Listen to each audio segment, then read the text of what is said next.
At 6:30 a.m. inside a packed federal courthouse, Congresswoman Jasmine Crockett stood face-to-face with Justice Amy Coney Barrett, accused of defiance that could jail her before 246 stunned onlookers and 18 cameras. What began as a routine subpoena spiraled into a public showdown, power versus truth control versus courage, each word echoing like thunder across marble walls. When the gavel fell, whose voice truly carried weight, Barrett's command or Crockett's refusal to be silenced. In the next few seconds, you will witness the truth that they never wanted the public to know. The courthouse confrontation still lingered in the airwaves, but Jasmine Crockett's own day had begun in the quiet of her D.C. office. The city was barely awake, a pale ribbon of sunlight creeping over the Potomac, when a courier in a dark suit left behind an object that instantly disrupted her rhythm. It wasn't flowers or an invitation, not even the usual stack of thick congressional folders. It was a single envelope, heavy cream-colored, sealed in gold, resting like a verdict on the corner of her desk. For a long moment, she didn't touch it. Jasmine had received hundreds of letters in her career, threats, pleas, policy briefs, campaign donations, tucked between polite words, but nothing felt like this. The embossed seal shimmered in the weak morning light, daring her to break it open. The air was unnervingly still, the tick of her wall clock the only sound. Her hand hovered, then closed firmly on the envelope, tearing across the wax with a force she didn't entirely intend. The first page looked official enough, legal formatting, dense lines of text stamped with a federal insignia. But halfway down, Jasmine froze. This wasn't a briefing. It was a summons, a subpoena commanding her to appear in federal proceedings within 72 hours. Her heart skipped once, then thudded heavy in her chest. She scanned again, eyes darting as if repetition would change the words. And then she saw the name Justice Amy Coney Barrett. Her pulse spiked. A Supreme Court justice sitting over a congressional member's testimony. It didn't make sense. It wasn't standard. It wasn't even normal procedure. A chill crept down her spine. This wasn't oversight. It was strategy. She leaned back slowly in her chair, the leather groaning under the shift of her weight. Through the blinds, the Capitol dome loomed white stone, gleaming a reminder of where she belonged and how fragile that belonging could be. She exhaled long and controlled, though inside her, thoughts clashed like storm waves. Jasmine's phone was in her hand before she even decided to act. Her thumb scrolled quickly, dialing a contact she trusted like few others, Marcus Ellery, her legal advisor, a former federal prosecutor with a reputation for sniffing out hidden agendas before they detonated. He answered on the first ring, his voice sharp with morning clarity. "They're reaching," he said flatly after she read the document aloud. No hesitation, no pleasantries. It's not technically illegal, but it's not clean either. Barrett's sitting on this. That's no coincidence. They want optics, Jasmine. They want to turn you into a lesson. Her gaze dropped back to the subpoena, the language stiff and merciless. She felt anger flare, burning away the remnants of dread. A lesson. She thought of the long nights on campaign trails, the endless hearings where she fought for voices too small to echo inside these walls.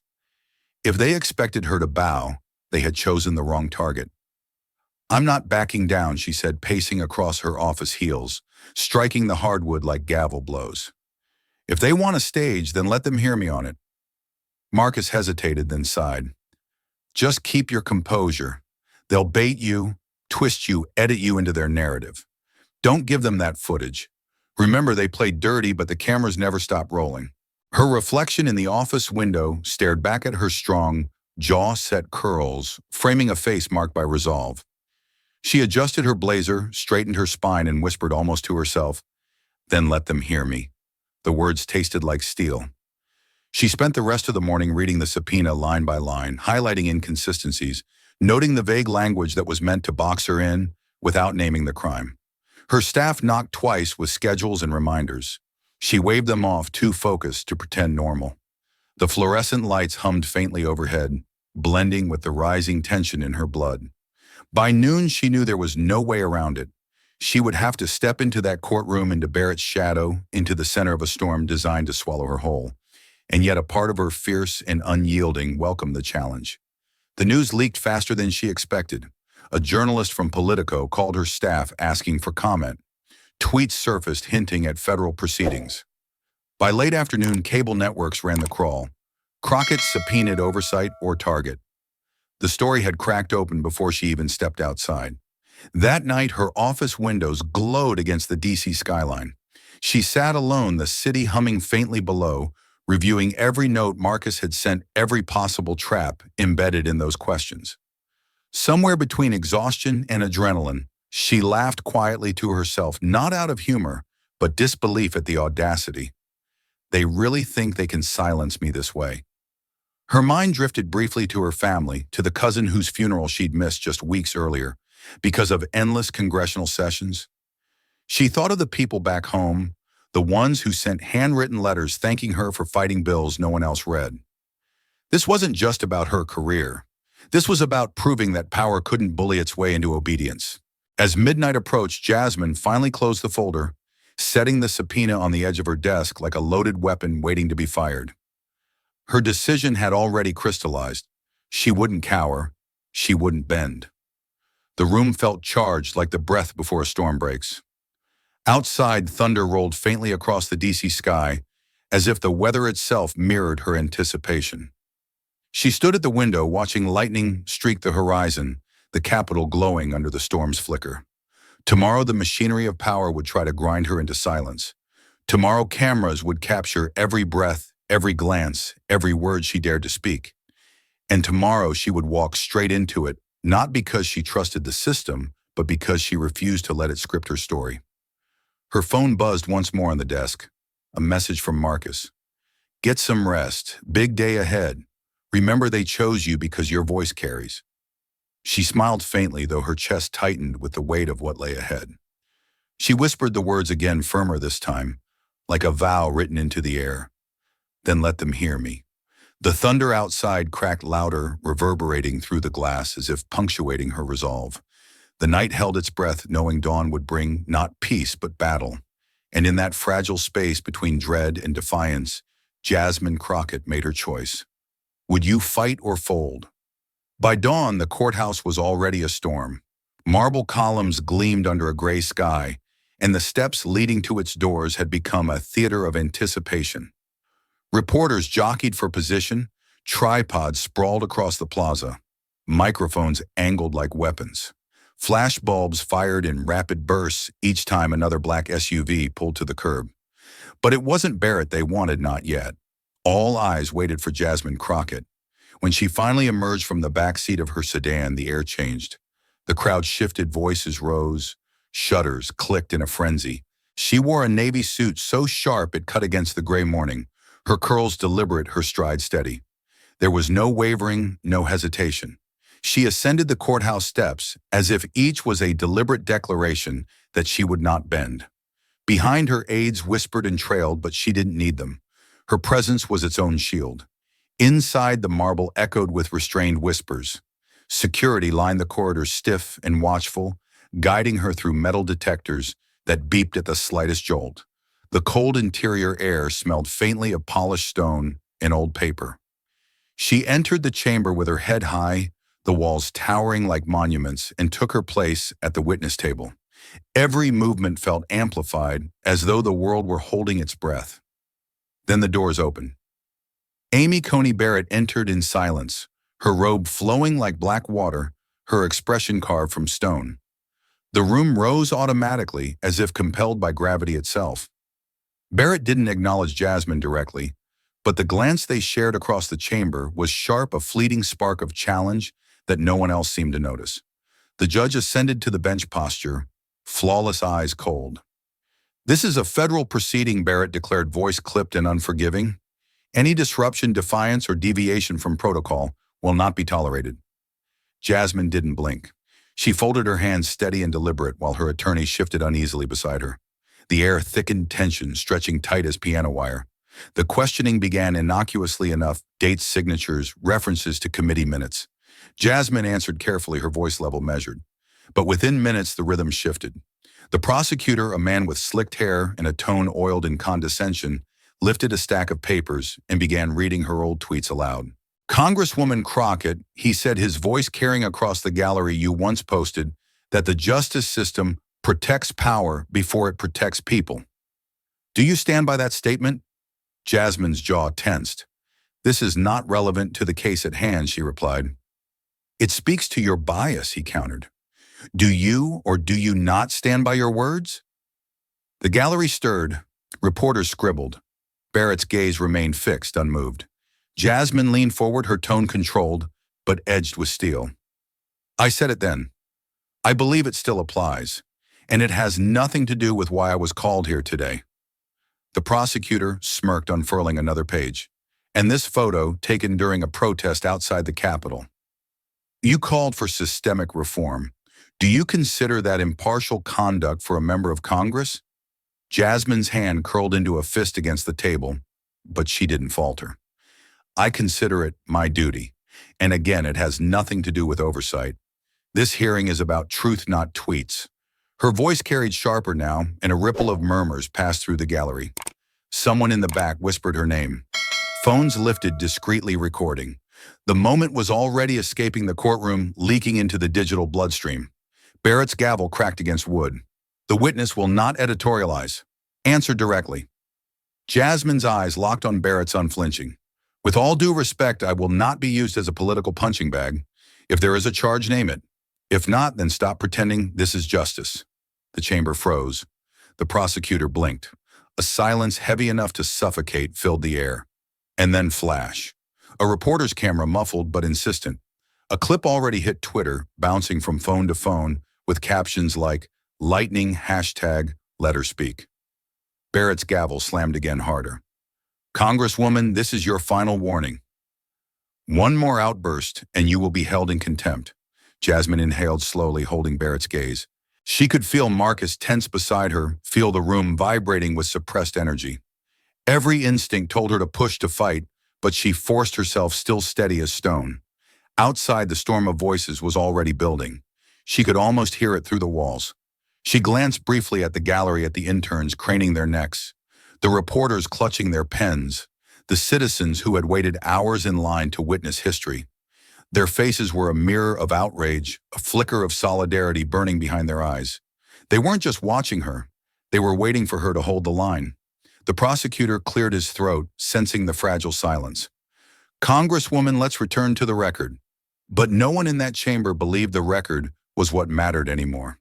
The battle wasn't on paper. It was unfolding in real time every second, clips shared, magnified beyond the marble walls. Jasmine sat back, her face unreadable, her resolve sharper than ever. The gavel still echoed faintly in the chamber when she whispered, not loud, but loud enough for the microphones, truth doesn't bow to control. Gasps rippled. The gallery shifted again. The prosecutor stiffened, but it was Barrett whose knuckles whitened around the gavel. And outside, unknown to everyone inside, the hashtags surged. Screens lit up across the city, across the country. Hashtag let her speak.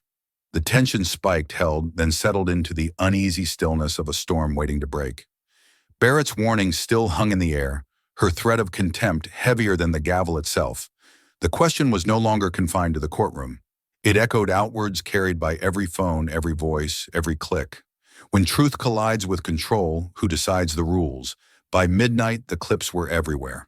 A shaky cell phone recording of Jasmine Crockett staring down Amy Coney Barrett inside the marble courtroom had already racked up over 4 million views on Twitter alone. Cable news ran the loop relentlessly. Jasmine's words, I will not be used as a political punching bag, cutting like a blade against the gavel's echo. In dorm rooms, in bars, in living rooms across America, the moment replayed again and again. To some, she was reckless. To others, she was fearless. But no one could look away. The following morning, the courthouse was no longer just a building. It was a battlefield. Crowds had doubled overnight, protesters with handmade signs pressed against barricades. Truth matters, hashtag, let her speak, contempt of courage. The air buzzed with reporters, their microphones held like bayonets. As Jasmine approached the steps, her navy suit replaced with a darker shade, her expression unreadable, the noise swelled into a roar. She didn't pause for the cameras this time. She simply walked through her heels, striking concrete like drum beats before war. Inside, the chamber hummed with even tighter anticipation. The prosecutors wasted no time. Gone were the polite procedural questions today. They went straight for her history, dragging files thicker than bricks onto the table. One prosecutor waved a printout of a fundraiser flyer. Another projected photos of her at marches and protests. Then came the speech, an old recording where Jasmine had once declared that the justice system protects power before it protects people. The words echoed across the chamber like a confession. The prosecutor leaned forward, voice sharp with accusation. Do you still stand by that, Congresswoman? Or do you now admit those remarks undermine your credibility in this hearing? Jasmine's jaw tightened, but she didn't flinch. She straightened slowly, her eyes sweeping the room, every lens, every microphone, every whispering spectator. I said it then, she answered firmly, and I'll say it now. Parts of the justice system are political, and today this courtroom is proving it. A murmur rippled through the gallery like wind through dry grass. The prosecutor's smirk faltered, but Barrett's face remained stone. The gavel cracked once, loud and decisive. Answer the questions directly without commentary, Barrett snapped. But Jasmine didn't retreat. Her voice rose calm yet commanding. I am answering directly. The truth may be inconvenient, but that doesn't make it less true. The sine wave of emotion surged upward, tension filling the air, until even the guards shifted uneasily. Phones in the gallery lit like fireflies, viewers capturing, sharing, amplifying in real time. Outside, the hashtag spiked again, trending across platforms. Every word was fuel, every silence a spark. The prosecutor tried again, this time, jabbing a finger toward the enlarged speech transcript. Your combative tone, your refusal to cooperate, doesn't that show blatant disregard for the authority of this court? Jasmine leaned forward, both hands braced against the table. Her tone cut with precision, sharper than any blade. What I refuse is to sit here and pretend this process is fair. This isn't about oversight, it's about optics. And I won't sit quiet while truth is punished. The words detonated like a charge. Gasps burst from the gallery. Reporters scribbled furiously, knowing they had their headline. Marcus, seated beside her, touched her sleeve in warning, but she didn't move. She held Barrett's gaze across the chamber, unyielding. Barrett's gavel slammed down once, twice, the sound cracking like gunfire. That is enough, Congresswoman. You have been warned repeatedly. This court will not be mocked. The silence afterward was suffocating. No one breathed. No one shifted. The air itself seemed to wait for the blow. Barrett's voice came cold, deliberate. This court finds the witness in contempt. Remove her. The gallery erupted. Shouts, gasps, cameras, flashing in a storm of light. Bailiffs moved forward, their hesitation betraying the gravity of what they had been ordered to do. Jasmine rose slowly, her posture unbroken, her eyes never leaving Barrett's. You're serious, she said evenly, her voice carrying above the chaos. You've repeatedly disrespected the authority of this court, Barrett shot back. Jasmine's reply was low but unshakable. No, I've disrespected the abuse of it, and I'll do it again if it means telling the truth. For a fraction of a second, the entire room seemed suspended. Every heart, every camera, every breath caught in the gravity of her defiance. And then the bailiffs took her by the arms, guiding her toward the exit as flashbulbs ignited in blinding bursts. She didn't resist. She didn't lower her head. She walked with steady steps, the storm of noise crashing around her. Clips shot from the gallery uploaded in seconds, flooding social media. Jasmine Crockett, held in contempt, refusing to bend, declaring her defiance as she was led away. Within minutes, the video hit millions. Hashtags multiplied. The firestorm had gone global. Back in the chamber, Barrett sat rigid, her gavel resting like a weapon on the bench. But outside, the narrative was no longer hers to control. The story had escaped the marble walls and was racing uncontrollable through every screen in America. The courthouse doors closed behind Jasmine, but her voice still echoed in the minds of those who heard her, steady, unyielding, unforgettable. And the question hung heavy unanswered, spilling into the streets and the screens and the silence that followed. Is silence the price of survival or the cost of justice? The holding room was small, sterile and silent, too silent for the chaos erupting just beyond its walls. Fluorescent lights hummed overhead, casting a pale glow across the table, where Jasmine Crockett sat wrist-free but dignity confined. Her attorney paced in the corner, phone buzzing with messages he couldn't answer fast enough. Outside, the courthouse steps had become a storm chance camera flashes, the pounding rhythm of a nation suddenly awake. Jasmine sat perfectly still, her hands folded, her eyes fixed on the blank wall, as though it were a canvas. Inside, the weight pressed heavy grief, frustration, the raw humiliation of being dragged from the chamber. Yet beneath that grief was something sharper, something steadier, the unshakable knowledge that she hadn't lost control. They had. Minutes turned into hours, the muffled roar outside refusing to fade. Protesters filled the streets through the night candles flickering against barricades. Former judges appeared on late-night broadcasts, their voices urgent, questioning why Barrett, a sitting Supreme Court justice, was presiding at all. Law professors flooded blogs and op-eds before dawn, dissecting every frame of footage, warning of judicial overreach unprecedented in modern times. The system that tried to bury Jasmine had accidentally dug up itself. Then it happened, the leak. An uncut live stream surfaced, raw and unedited, recorded from inside the gallery. No spin, no sound bites, just Jasmine's voice, calm, measured, firm, juxtaposed against the court's escalating hostility. Viewers could see her posture steady as stone, while Barrett's gavel cracked louder and louder. They saw the moment she said, "I won't sit quiet while truth is punished." They saw her refusal to break. And for millions, the narrative shifted. Across the country, phones buzzed with push notifications. Clips replayed on morning shows, anchors leaning forward with urgency. One network ran a split screen, Jasmine's words on the left, Barrett's contempt ruling on the right, the contrast impossible to ignore. By 5 a.m., hashtags had exploded. Hashtag contempt of truth, hashtag stand with Jasmine, hashtag justice on trial. Twitter feeds burned like wildfire, voices of support drowning out the critics. Inside the holding room, Jasmine's attorney finally looked up from his phone, his expression taut but alive. "It's everywhere," he said quietly. "Uncut. People can see it for themselves." Jasmine's lips pressed together, her eyes glistening for the first time since the gavel fell. Not from fear, but from validation. She realized now this was never just her fight. The grief of being silenced was real, but so was the surge of voices rising, because she hadn't stayed quiet. The sine wave shifted again, tension, bending into a fragile rising hope. By sunrise, the Department of Justice released a terse, carefully worded statement. "We are aware of recent proceedings involving Congresswoman Jasmine Crockett. The conduct and judicial handling of the matter will be reviewed." The courthouse itself seemed to tremble with the weight of those words. Guards at the doors stiffened. Reporters shouted over one another. Protesters erupted in cheers that carried down the block like thunder. It was official. The contempt charge wasn't the end of Jasmine's story. It was the beginning of a reckoning. Moments later, the lock on the holding room door clicked open. A marshal stepped in, his expression unreadable. "You're being released, Congresswoman, pending review." The air shifted heavy with anticipation. Jasmine rose slowly, every movement deliberate, her heels clicking against the tile, as if marking the tempo of a new battle. Her attorney gathered the stack of notes, but she waved him off.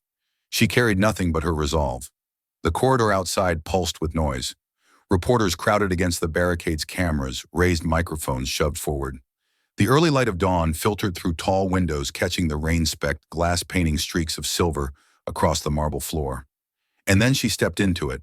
The crowd surged, shouting her name, firing questions like bullets. "Do you regret defying the court? Is Barrett abusing her power? Are you afraid of what comes next?" Jasmine didn't answer. She didn't need to. She walked with calm precision, her face unreadable. Her silence louder than any speech she could give.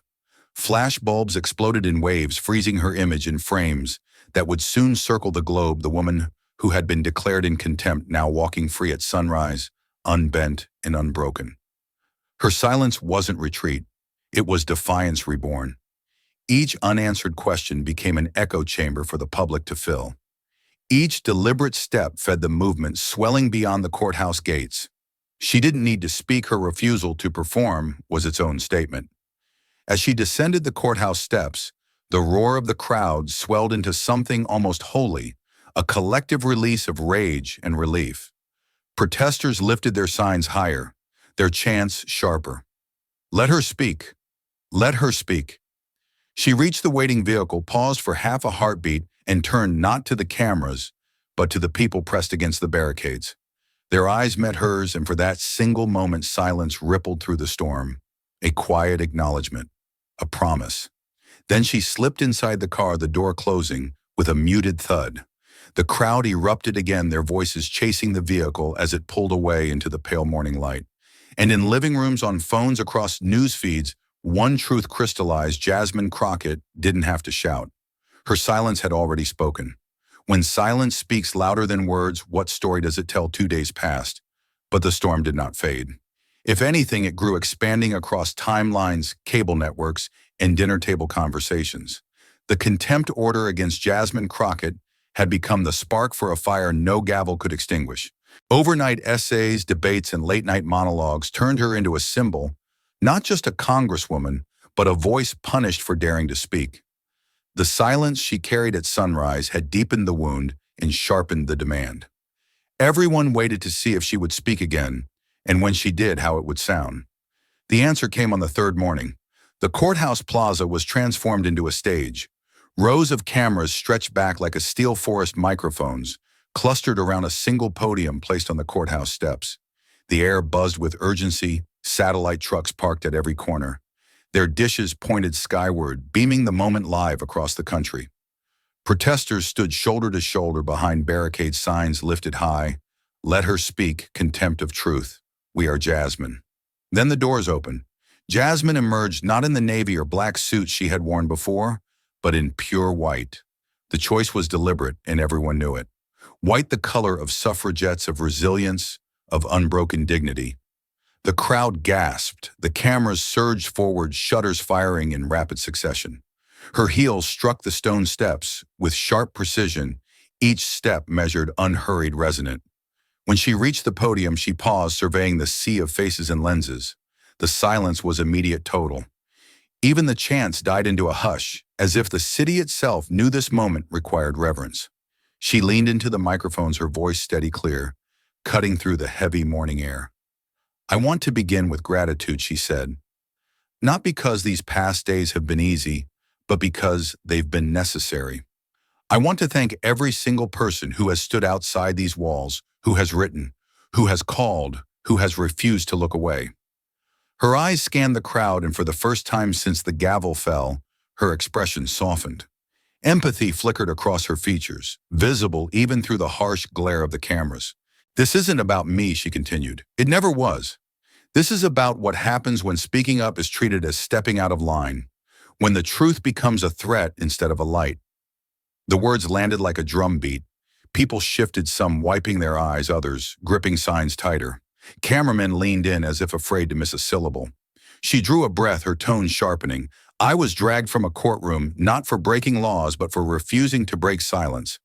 And I know I'm not the only one.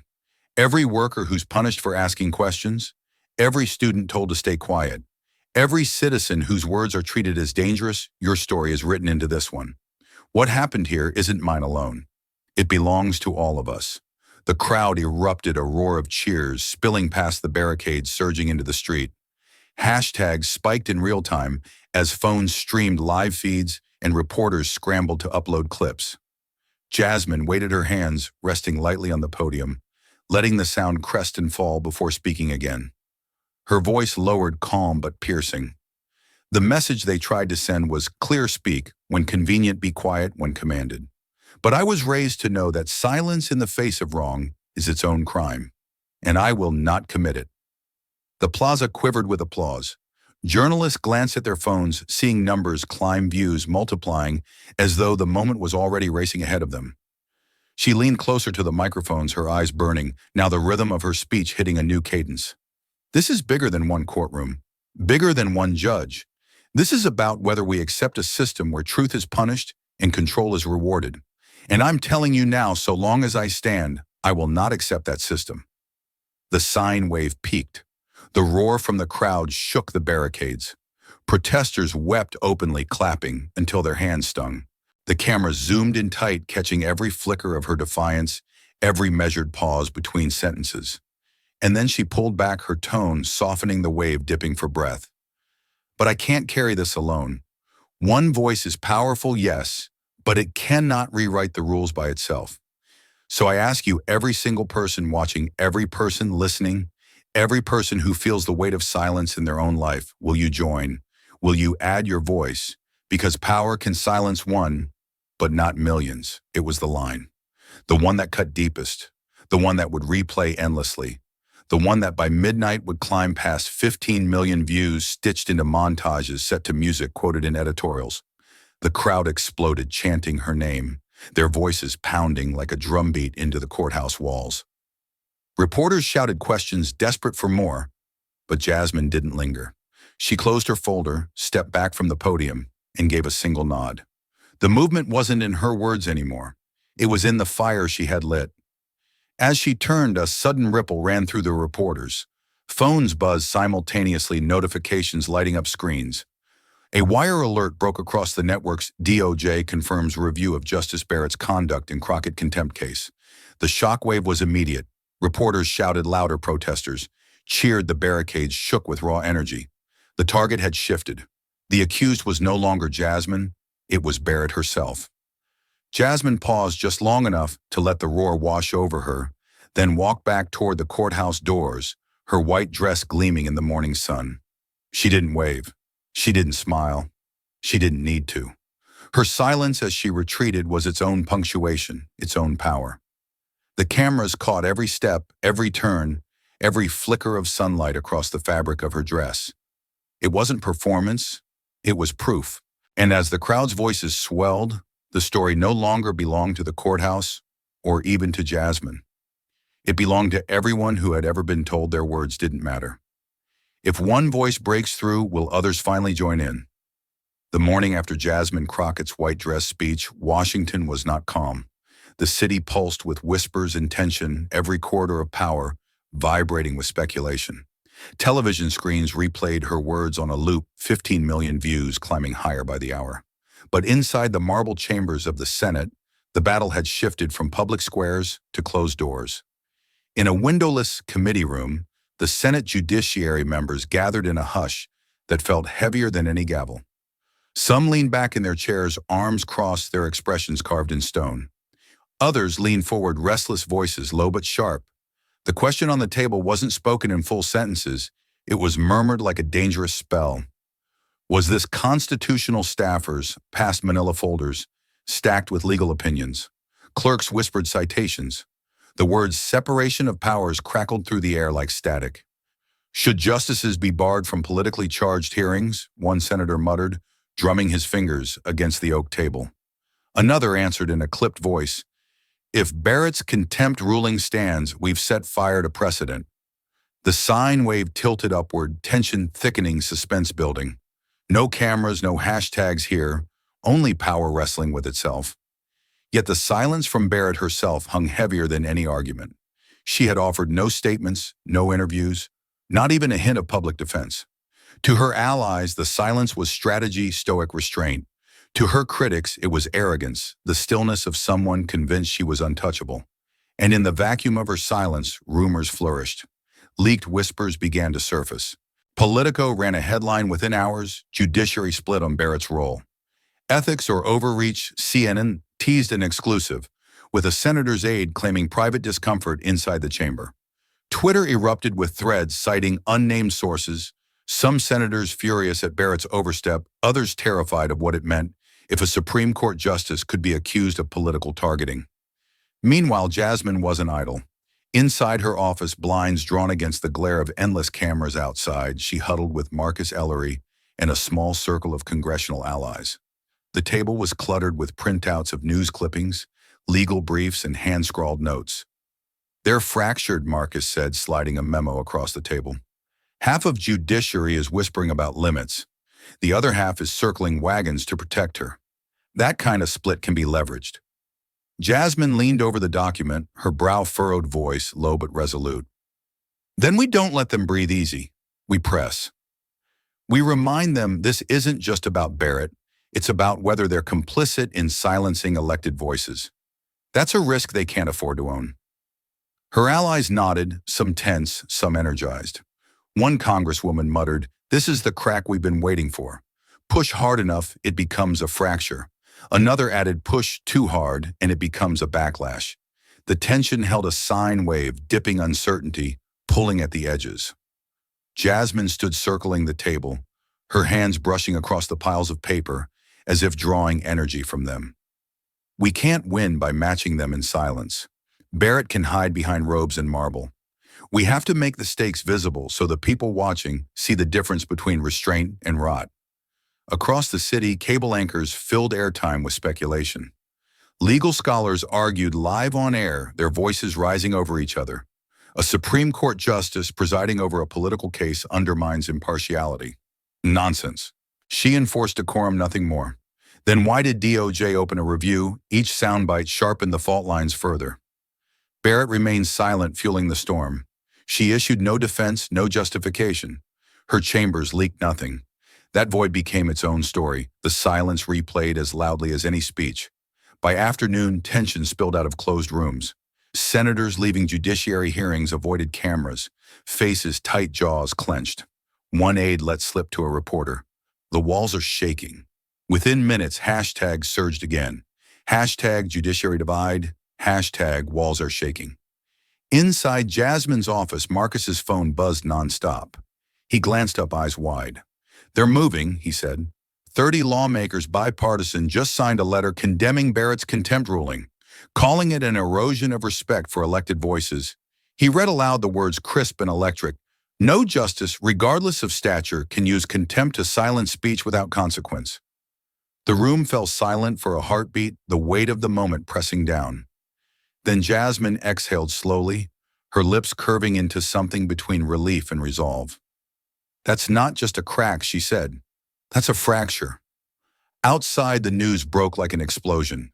Anchors interrupted broadcasts, waving the document on screen. Protesters cheered in the streets, their chants redoubling, signs raised higher. Phones lit with the headline, "Bipartisan Revolt Against Barrett's Contempt Ruling." The tide, once unthinkable, had shifted. But even as cheers echoed through the plaza, unease coiled beneath the surface.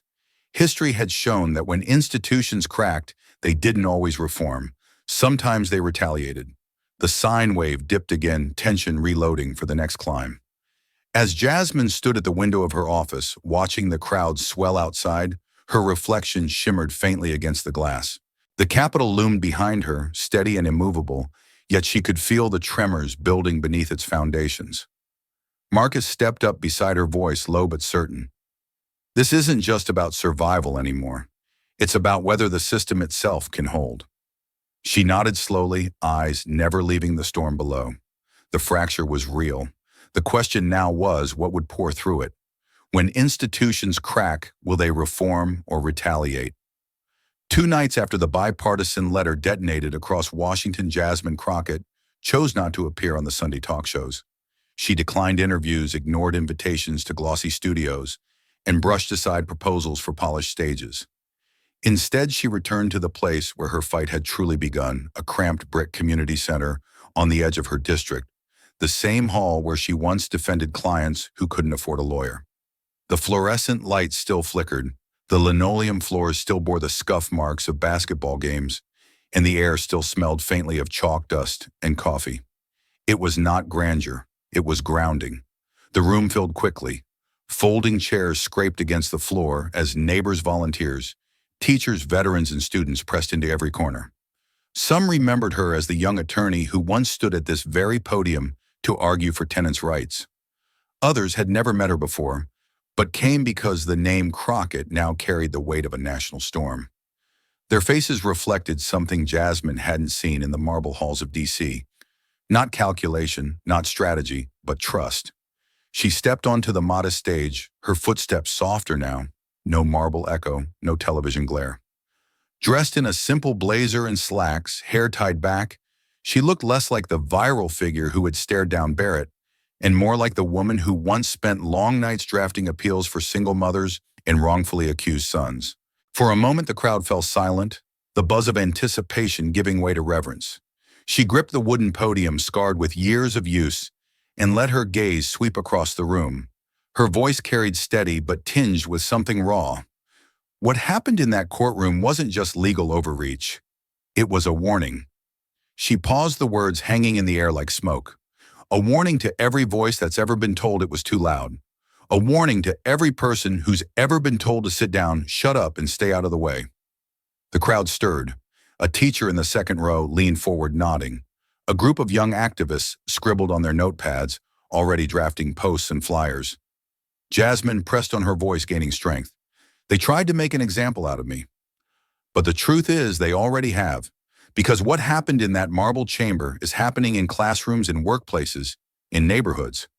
When the system decides that truth is dangerous, every one of us is already on trial. The sine wave rose, emotion climbing higher. Applause broke out, scattered at first, then swelling until the small hall reverberated with sound. Jasmine held the energy, letting it crest before lowering her voice again, pulling the room into intimacy. I didn't come here tonight to give you headlines. I came because this is where I learned what power really is. Not in Washington, not behind marble walls, but in rooms like this with people like you. Power lives where voices refuse to be silenced together. For a moment, she closed her eyes, remembering the first time she defended a teenage boy in this very neighborhood accused of theft with no evidence but his skin color. The night spent in this hall with mothers begging for eviction notices to be delayed, the sound of her own voice shaky but determined, learning to speak truth into rooms that didn't want to hear it. Nostalgia flickered across her face, and the crowd saw not just the defiant Congresswoman, but the human being who had grown from their struggles. She opened her eyes again, sharper now. If they can drag a sitting member of Congress from a courtroom for speaking truth, imagine what they can do to someone without a camera watching. That is the message they want to send. But here's the one I'm sending back: we are not afraid. The hall erupted. People stood clapping, stomping their cheers, ricocheting off the low ceiling. A veteran in uniform saluted from the back row. A group of teenagers unfurled a hastily painted banner, "We stand with Jasmine." The wave of energy surged, then softened as she raised her hand for quiet. "I can't promise you this fight will be easy," she said. "I can't promise there won't be consequences. But I can promise you this change does not begin in grand chambers. It begins in rooms like this with people willing to risk being heard. That's where it starts. And tonight I ask you, will you carry it further?" The crowd roared, not with polite applause, but with the sound of commitment. Phones shot into the air, live streaming her words. Hashtags multiplied in real time. Hashtag community for justice. Hashtag from the ground up. Hashtag stand with Jasmine. The climax unfolded not in her speech, but in the audience itself. Grassroots volunteers, many of them, strangers to one another, began exchanging numbers, forming groups, scribbling plans. Someone called for a vigil in front of the courthouse. Another shouted about a march downtown. A teacher promised to organize students. Within minutes, the hall transformed from an audience into an army. Marcus, standing quietly at the edge of the room, watched with awe. This wasn't strategy anymore. It was ignition, a spark becoming a wildfire. Jasmine stepped back from the podium, her chest rising and falling with the force of her words. She hadn't raised her voice like in the courthouse. She hadn't needed to. The power here wasn't in defiance, but in connection, in the recognition that her story was their story too. As the crowd surged forward to embrace one another, to plan to chant, Jasmine stood still, her hands resting on the podium.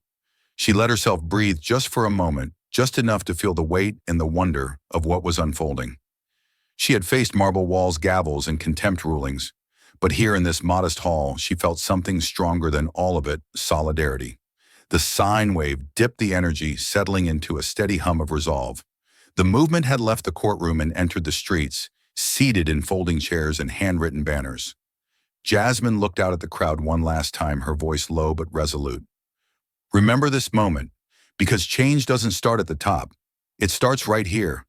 The applause was thunderous, but her final words carried deeper than the noise, echoing in every mind, every heart, every phone recording the night. Can real change begin in the smallest of rooms? The storm broke just before dawn, gray clouds swallowing the Washington skyline as steady rains slicked the courthouse steps. Umbrellas bloomed across the plaza like dark flowers, their plastic and fabric domes trembling in the wind. Crowds had gathered despite the weather drenched, but unyielding, their chants softened into murmurs beneath the hiss of rain. The marble walls loomed darker than usual, streaked with water, as though the city itself was weeping. When the courthouse doors opened, silence spread through the soaked assembly. Jasmine Crockett stepped forward her pace, deliberate, her white coat gleaming under the storm like a beacon. The water clung to her curls, dripping onto her shoulders, but she did not raise an umbrella. She wanted to be seen bare to the storm, unprotected, unafraid. The cameras strained to catch her lenses, fogging with rain microphones buzzing from the damp. She moved to the top of the steps, pausing only long enough for the world to still itself. The echo of her heels against the wet stone carried strangely, blending with the rainfall, amplifying the moment into something more than human. Every eye locked on her as she lifted her face into the storm. Her voice was low, almost intimate, yet it cut through the drizzle, as if amplified by the storm itself. Silence, she began, cost more than speech ever will. The words rippled outward, striking the soaked crowd, bouncing from camera to screen, carried instantly to millions who watched live. Raindrops clung to her cheeks, but they did not soften her gaze. The sine wave of emotion rose as her words struck deeper. Reporters stopped scribbling, their pens hanging in midair. Protesters lowered their signs just enough to listen, the fabric sagging with rainwater. A woman in the crowd wept quietly, her tears indistinguishable from the storm. Jasmine's words weren't fiery, not shouted, they were carved from grief, each syllable weighted with what had been endured. She raised her hand palm open to the rain. They think silence is safe. They think it keeps order. But silence is where injustice grows, where power hides, where truth is buried alive. And I won't pay that cost. Not now. Not ever. The plaza erupted in applause, but it was not the roaring kind. It was quieter, steadier, almost reverent, umbrellas tapping together, hands clapping beneath dripping sleeves. The sound spread like a pulse through the storm, recorded from dozens of phones, stitched instantly into clips destined to circle the globe. The national media seized it in real time. Anchors on morning shows broke into coverage, voices hushed with awe. "It's not a legal battle anymore," one said. "It's a moral showdown." Another commentator whispered, "History will remember this image." Jasmine Crockett, standing in the rain, unarmed but unbroken. As she continued, the tone shifted from grief to resolve, the sine wave cresting into power. "This fight isn't about my name. It isn't about one courtroom or one judge. It's about every person who's ever been told their truth doesn't matter. Today I say it does. Today I say the storm belongs to us, not to them." The words traveled beyond the courthouse, carried across satellite feeds, clipped into 30-second reels subtitled in half a dozen languages within hours. From London to Lagos, from Sao Paulo to Seoul, the image of Jasmine standing in the rain became a symbol, screens lit with headlines calling her the voice they tried to silence. Hashtags surged not just in English, but in French, Spanish, Arabic, and Mandarin. Back on the steps, the atmosphere thickened into something almost sacred. The crowd fell still again. Umbrellas lowered despite the rain, as if they too wanted to feel the storm on their skin. Jasmine's coat clung to her frame, her voice unwavering. "They will write laws. They will write rulings. But they cannot write over truth. Not if we refuse to let silence be the ink." Applause broke again, louder this time, hands clapping against wet plastic, voices rising into chants. Reporters shouted questions about Barrett, about the DOJ review, about retaliation, but Jasmine did not answer. She had said enough. Her silence after the words was as powerful as the words themselves. The sine wave dipped, calm, seeping back into the plaza as Jasmine lowered her gaze, taking in the faces before her. A young girl on her father's shoulders held a cardboard sign with hand-drawn letters, "Speak for us." An elderly veteran pressed his palm to his chest. A row of students huddled together, rain streaking their faces, but not dimming their resolve. Jasmine stepped back from the microphones, water dripping from her coat, and let the storm reclaim the sound. She turned slowly, giving the crowd one last glimpse of her unbroken posture before moving toward the courthouse doors. The imagery spread instantly across the internet, umbrellas like constellations. Quiet applause echoing through rain, the stillness of a woman framed against storm clouds. News anchors replayed it, framing it not as a legal crisis, but as a reckoning of conscience. Opinion pieces titled "Silence Has a Price" and "The Storm Belongs to Us" filled feeds. And beyond America, the world watched. International outlets framed her as both symbol and warning. In Paris, papers called her La Voix sous la pluie, the voice in the rain. In Nairobi, headlines declared, Crockett, truth cannot drown. The image had transcended politics, becoming something more primal, more human. On the courthouse steps, the rain continued to fall, soaking the stone washing across the plaza. The crowd lingered long after Jasmine vanished behind the heavy doors, unwilling to leave the moment behind. They whispered to one another, replayed her words on their phones, repeated the line that had already burned itself into history. Silence costs more than speech ever will. As night fell and the plaza finally emptied, the storm eased into a mist, leaving behind puddles that reflected the courthouse lights. The silence was no longer oppressive.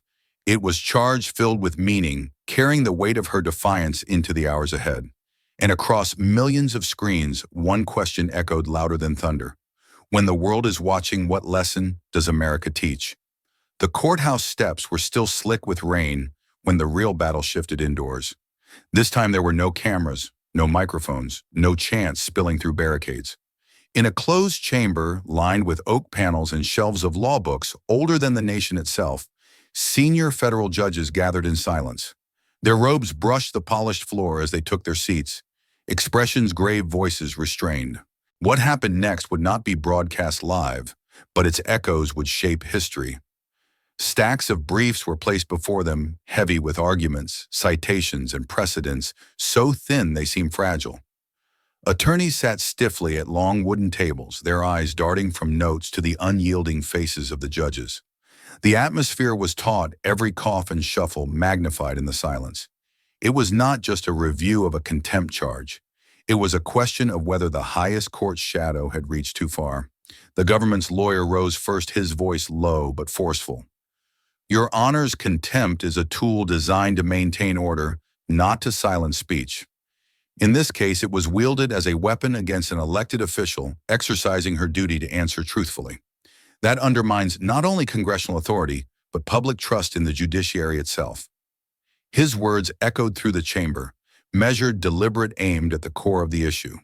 Across the aisle, Barrett's defenders responded, their tones sharper.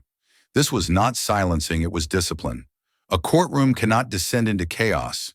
If every witness is allowed to editorialize, order collapses.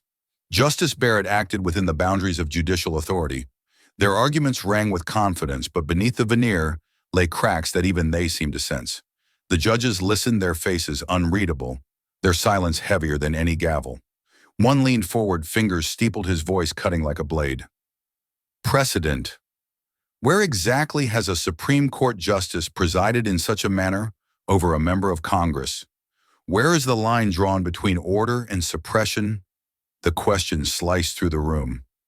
No answer came quickly enough. The sine wave of tension rose higher, each exchange more fraught. Attorneys leaned harder into their arguments, voices shaking now, the stakes towering over every sentence. Outside, though the public could not see, anticipation mounted. Reporters filled hallways, phones pressed to ears, waiting for whispers. Crowds lingered in the rain-soaked plaza, unwilling to leave until the verdict came. Inside, Jasmine's legal team leaned on the most powerful evidence they had, the uncut recording. The screen flickered on, showing the chamber what the public had already seen. Jasmine's voice, calm, measured, her words precise. I won't sit quiet while truth is punished. The footage rolled, the judges watching her steady posture against the crash of Barrett's gavel. No edits, no sound bites, only the raw truth. The room shifted. Even the defender's eyes flickered uneasily. The tension dipped, the sine waves settling into a moment of clarity. For the first time, the scales seemed to tilt. One judge spoke, his tone quiet but final. What we are witnessing is not disruption, it is dissent, and dissent cannot be treated as disorder. The words settled over the chamber like a verdict already half rendered. Hours passed, arguments circling back, voices hoarse from repetition. But the air had changed. The weight was no longer on Jasmine's shoulders, it bore down on the system itself. The silence that followed the final round of arguments was unbearable, stretching like a taut wire ready to snap. Then at last the presiding judge leaned forward, his voice steady, deliberate, unflinching. This panel finds the contempt order unsustainable. The charge is vacated. The judgment rendered was not consistent with the principles of due process and judicial restraint. The words detonated like thunder. Attorneys sagged in relief. Reporters sprinted from the room, their footsteps pounding against marble corridors. Outside, news alerts flashed across phones faster than raindrops. Crowds erupted in cheers, umbrellas, thrown skyward chants tearing through the storm. Justice. Justice, justice. Inside the chamber, the judges rose their robes, swaying like shadows, the gravity of their decision etched into their expressions. Barrett's authority had not been overthrown, but it had been questioned, scrutinized, placed under a light it had never faced before. The silence she had chosen was no longer strength, it was fragility exposed. For Jasmine, waiting in her office with Marcus at her side, the moment arrived, not with fanfare, but with a single notification on his phone. He read it once, twice, then looked up, his voice barely above a whisper. They vacated it. You're free. She closed her eyes, exhaling slowly, the weight of days lifting like a storm finally breaking. Grief bled into catharsis, the sine wave crashing down into release. But the relief was not hers alone. It belonged to everyone who had watched, who had whispered, who had carried her words as their own. As reporters stormed into the plaza, announcing the verdict live on air, the narrative crystallized. Jasmine Crockett had not just survived the contempt ruling. She had forced the law to admit its own failure. And with that admission, the ground beneath Washington shifted again. What happens when the law admits its own failure? The verdict struck Washington like lightning splitting the sky. Within hours, editorials exploded across newspapers. Contempt vacated, what it means for democracy. Talk shows buzzed with panelists locked in heated debate, some calling the decision vindication, others branding it a dangerous precedent. Law schools assigned essays, overnight professors urging their students to grapple with the meaning of dissent and the price of silence. Across America, the fallout rippled through living rooms and dinner tables. Families argued over steaming plates of food. Was Jasmine Crockett a hero or a troublemaker who embarrassed the court? In barbershops and diners, televisions replayed her defiant words while strangers debated like jurors in an endless trial. But one truth pierced every argument: this was no longer about a single congresswoman. It was about a nation deciding whose voice mattered. The sine wave of emotion surged higher. Hope flickered in protest, swelling nationwide crowds holding candles at vigil signs declaring, "Truth is not contempt." Yet anger rose to anger that it had taken so much public fury for the system to bend. And as the storm brewed, determination hardened. People no longer whispered about reform, they demanded it. For Amy Coney, Barrett's silence became a prison. Calls for stricter judicial ethics grew louder, spilling from editorials into congressional hearings. Senators questioned whether justices should be allowed to preside over politically charged cases. The marble wall she once leaned on now cracked beneath scrutiny, her name linked not to rulings, but to overreach. Meanwhile, Congress stirred with new urgency. Oversight reforms long buried in committees clawed their way back to the surface. Draft bills circulated quietly at first, then loudly. Lawmakers who had once tiptoed around judicial power now stood at microphones, voices trembling with conviction. The energy was raw, unstable, unstoppable. And at the center of it all was Jasmine Crockett. Not a politician under trial, not a headline to be dissected, but a living symbol of resistance against institutional silencing. She carried herself with the weight of millions, her silence now as potent as her words. When she finally walked into the chamber of Congress, every camera turned, every seat filled, every breath held. She rose to speak, her voice measured, deliberate, steady as steel. "This was never about me," she said. "It was about us, about whose voice counts in this country, about whether truth belongs to everyone or only to those who already hold power." Her words cut across the chamber, echoing into history. The applause began slowly, then swelled until it shook the walls. Outside, chants rose like thunder, voices braided together in one demand. The storm of civic energy had broken fully, no longer contained by marble or gavel. Will America choose control or courage? The courthouse loomed in the distance, its marble still wet from storms, past its steps, scarred from weeks of protest. The plaza was quieter now. No shouting crowds, no barricades rattling under the weight of chance. Yet the silence wasn't emptiness. It was charged alive, filled with the memory of voices that refused to be erased. Jasmine Crockett emerged slowly from the courthouse doors, her figure framed by the pale morning light. There was no triumphant wave, no smile for the cameras. She walked with measured steps, steady grounded, carrying the invisible weight of battles fought in public view and behind closed doors. Each footfall against the stone echoed like punctuation, not of victory, but of endurance. Reporters still stood at the edges, cameras raised waiting for a gesture, a soundbite, something to crown the narrative. But Jasmine gave them nothing except her silence. And somehow that silence spoke louder than any headline. She descended the steps not as the woman they tried to break, nor as the hero they painted her to be, but as something more enduring, a reminder that truth does not vanish when it's threatened.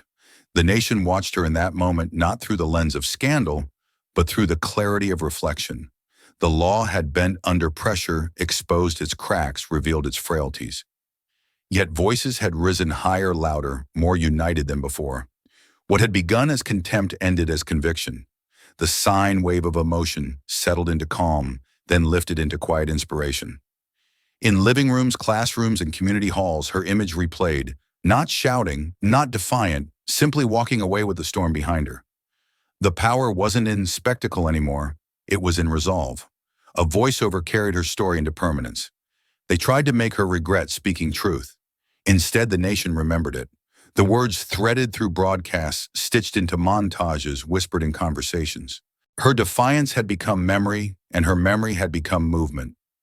As she reached the bottom of the steps, Jasmine paused just long enough to look ahead, beyond cameras, beyond marble, beyond the storm. Her eyes didn't search for approval. They carried only the steadiness of someone who had faced the cost and chosen to pay it. Then she turned and walked on, disappearing into the city that had both tried to silence and unwillingly amplified her.